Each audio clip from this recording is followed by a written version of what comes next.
বন্ধুরা, আজকে আমরা চলে এসেছি সাবদি। এই যে ব্রহ্মপুত্র নদী, নদীর জল খুব সুন্দর, খুব পরিষ্কার জল। আসলে জল দেখলেই গোসল করতে ইচ্ছা করতেছে, কিন্তু কিছু করার নাই, আমাদের কোনো প্রিপারেশন নাই।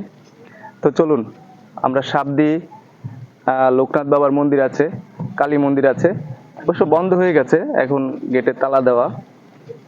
রাত 8টার সময় বন্ধ হয়ে গেছে, আমরা একটু লেট করে ফেলছি। তারপরে বাইরে থেকে আমরা একটু দেখানোর চেষ্টা করি। আসো প্রসেনজিৎ।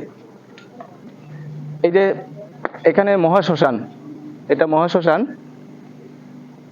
এবং কালী মন্দির একই জায়গায়। আর রাস্তার ওপারে মেইনলি হচ্ছে লোকনাথ বাবার মন্দির।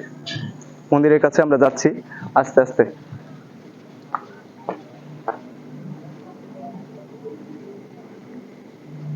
ব্রহ্মপুত্র নদীতে আসলে অনেক পুণ্যার্থী এখানে এসে স্নান করেন।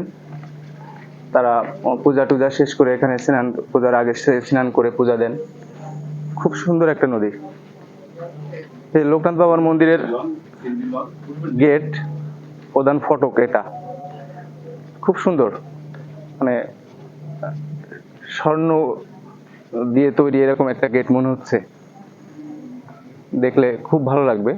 শ্রী শ্রী রক্ষাকালী ও লোকনাথ ব্রহ্মচারী মন্দির একই জায়গায়, একই ভিতরে লোকনাথ বাবার মন্দির এবং মহাকালী মন্দির একই জায়গায় অবস্থিত।